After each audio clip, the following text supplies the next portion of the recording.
Please like the video and share it so that it reaches many more people and you get sawaba, or rewards from Allah.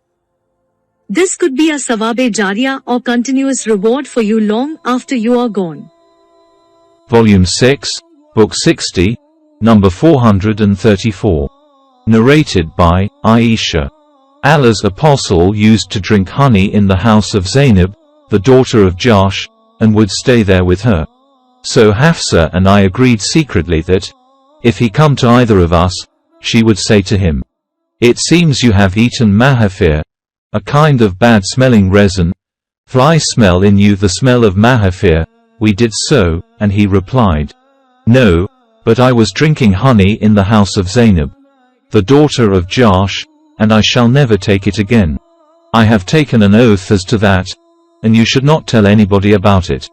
Volume 6, Book 60, number 435. Narrated by Ibn Abbas. For the whole year I had the desire to ask Umar bin al-Khattab regarding the explanation of a verse in Surah al-Tarim, but I could not ask him because I respected him very much. When he went to perform the Hajj, I too went along with him. On our return, while we were still on the way home, Umar went aside to answer the call of nature by the arak trees. I waited till he finished and then I proceeded with him and asked him, "O chief of the believers, who were the two wives of the Prophet who aided one another against him?" He said, "They were Hafsa and Aisha." Then I said to him, "By Allah, I wanted to ask you about this a year ago, but I could not do so owing to my respect for you." Umar said, "Do not refrain from asking me. If you think that I have knowledge about a certain matter, ask me, and if I know something about it, I will tell you."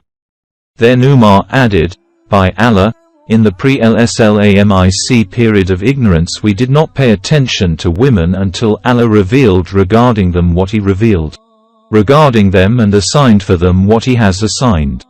Once while I was thinking over a certain matter, my wife said, 'I recommend that you do so and so.' I said to her, 'What have you got to do with this matter? Why do you poke your nose in a matter which I want to see fulfilled?' She said, 'How strange you are, O son of al-Khattab. You don't want to be argued with, whereas your daughter Hafsa surely argues with Allah's apostle so much that he remains angry for a full day." Umar then reported how he had once put on his outer garment and went to Hafsa and said to her, "O my daughter, do you argue with Allah's apostle so that he remains angry the whole day?" Hafsa said, "By Allah, we argue with him." Umar said, "Know that I warn you of Allah's punishment and the anger of Allah's apostle. O my daughter, don't be betrayed by the one who is proud of her beauty because of the love of Allah's apostle for her, i.e., Aisha." Umar addled, "Then I went out to Salama's house, who was one of my relatives, and I talked to her. She said, 'O son of al-Khattab, it is rather astonishing that you interfere in everything. You even want to interfere between Allah's apostle and his wives. By Allah, by her talk she influenced me so much that I lost some of my anger. I left her, and went home. At that time I had a friend from the Ansar who used to bring news from the Prophet in case of my absence, and I used to bring him the news if he was absent. In those days we were afraid of one of the kings of Ghassan tribe. We heard that he intended to move and attack us, so fear filled our hearts because of that. One day, my Ansari friend unexpectedly knocked at my door, and said, 'Open, open.' I said, 'Has the king of Ghassan come?' He said, 'No, but something worse. Allah's apostle has isolated himself from his wives.' I said, 'Let the nose of Aisha and Hafsa be stuck to dust, i.e. humiliated.' Then I put on my clothes and went to Allah's apostle's residence, and behold, he was staying in an upper room of his to which he ascended by a ladder, and a black slave of Allah's apostle was sitting on the first step. I said to him, 'Say to the Prophet, Umar bin al-Khattab is here.' Then the Prophet admitted me and I narrated the story to Allah's Apostle. When I reached the story of Salama, Allah's Apostle smiled while he was lying on a mat made of palm tree leaves with nothing between him and the mat. Underneath his head there was a leather pillow stuffed with palm fibers. And leaves of a su tree were piled at his feet, and above his head hung a few water skins. On seeing the marks of the mat imprinted on his side, I wept. He said, "Why are you weeping?" I replied, "O Allah's Apostle, Caesar and Khosrau are leading the life, i.e. luxurious life, while you, Allah's Apostle though you are, is living in destitute." The Prophet then replied, "Won't you be satisfied that they enjoy this world and we the hereafter?" Volume 6, Book 60, number 436. Narrated by Ibn Abbas. I intended to ask Umar, so I said, "Who were those two ladies who tried to back each other against the Prophet?" I hardly finished my speech when he said, "They were Aisha and Hafsa." Volume 6, Book 60, number 437. Narrated by Ibn Abbas. I intended to ask Umar about those two ladies who back each other against Allah's Apostle.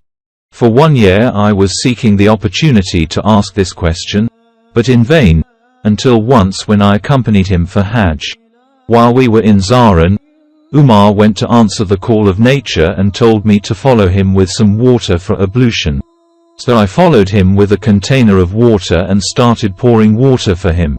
I found it a good opportunity to ask him, so I said, "O Chief of the Believers, who were those two ladies who had backed each other against the Prophet?"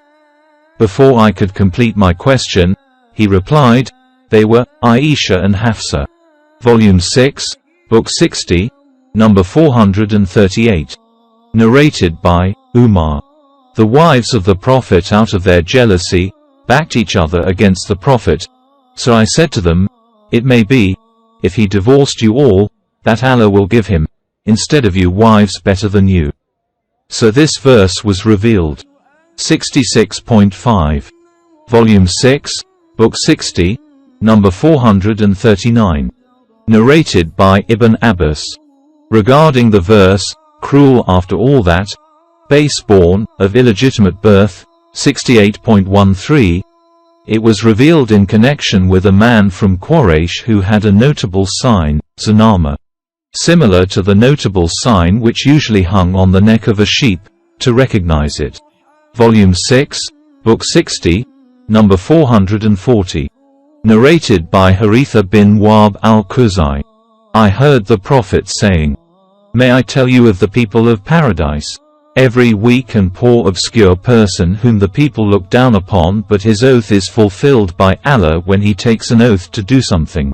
And may I inform you of the people of the hell fire? They are all those violent, arrogant and stubborn people.